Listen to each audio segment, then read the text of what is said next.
A peaceful morning jog on a college campus, a promising young woman with a bright future, and a life that was cut tragically short.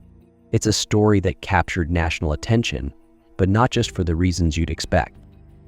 Laken Riley, a 22-year-old nursing student, had everything ahead of her, but her sudden death set off a wave of political controversy.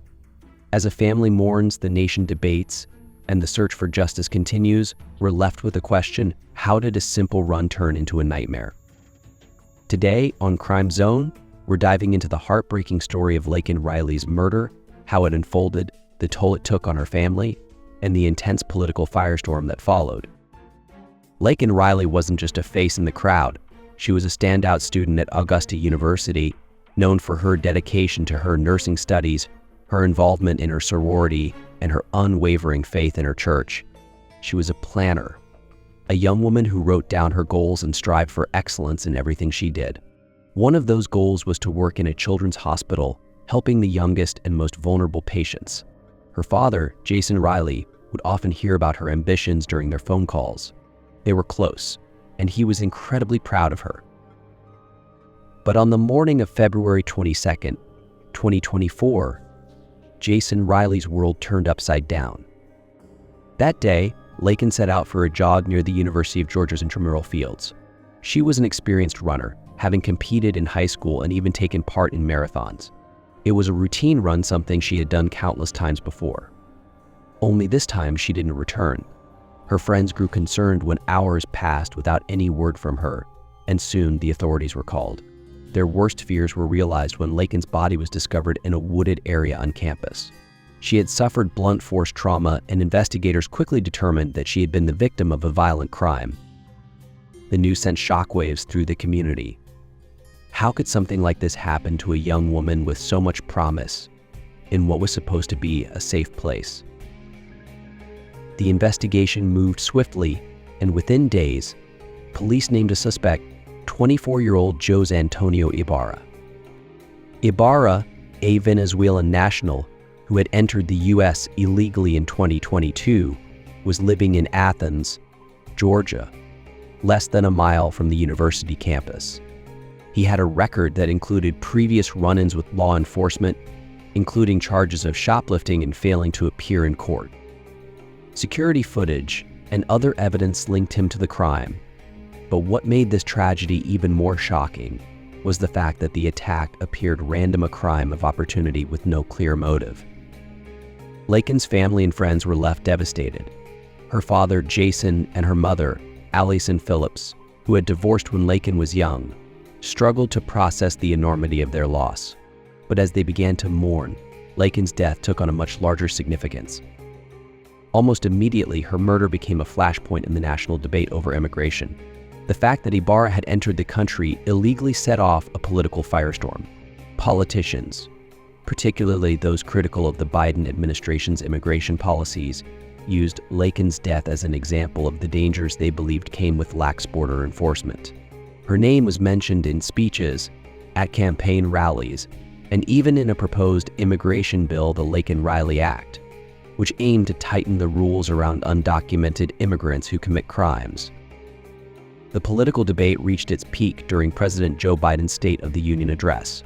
Halfway through his speech, Georgia Representative Marjorie Taylor Greene, a vocal critic of the administration, interrupted Biden, urging him to say her name.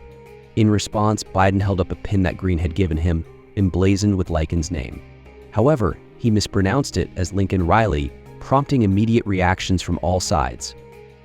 Biden referred to Laken as an innocent young woman who was killed by an illegal, a phrase that many found offensive and dehumanizing. Immigration advocates criticized the use of the word illegal to describe Ibarra, while others saw Biden's words as a necessary acknowledgement of the problems with immigration enforcement. Biden later expressed regret for his choice of words, but by then, the damage had been done. Laken Riley's death had become a political symbol, and her family was caught in the middle of a debate that overshadowed their grief. For Jason Riley, this was not how he wanted his daughter to be remembered. In his first public interview after her death, he shared his frustration over the way her name had been used for political purposes.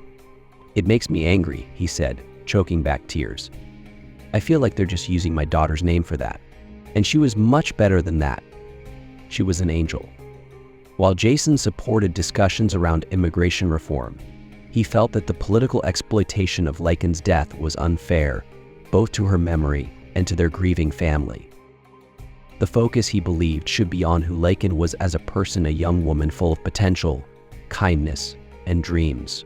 She had so much more to give the world, and that was what he wanted people to remember. But despite Jason's wishes, Laken's death remains a rallying cry for those seeking stricter immigration policies. The Laken-Riley Act, proposed by Representative Mike Collins of Georgia, passed the House with bipartisan support. If signed into law, it would require U.S.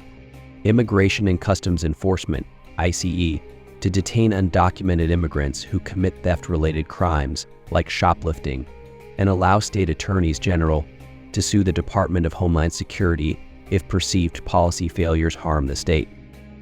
However, not everyone agrees with the act's premise. Some critics, including Democratic Senator Raphael Warnock, have argued that the bill is a distraction from more pressing issues. In a public statement, Warnock referred to it as smoke and mirrors and urged lawmakers to get serious about real solutions, rather than exploiting a tragic death for political gain. Amidst all of this, Jason Riley has tried to shield himself from the media frenzy, choosing instead to focus on the memories he shared with his daughter. He avoids news coverage of her case, preferring to think about the Laken he knew, the Laken who dreamed of graduating nursing school, working with children, and maybe even going on her first real date, as she had been too focused on school to do so before.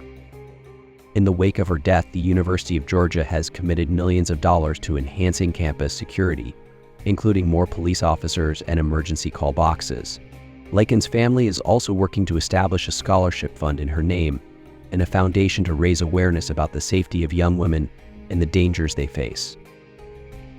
Jason Riley continues to reflect on the overwhelming loss of his daughter, saying, "She was only 22. She had a lot of life left to give to the world. If everybody could live like Laken, it would make the world a better place."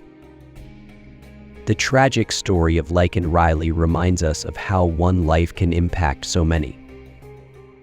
Her death sparked conversations about safety, immigration, and the dangers that women face.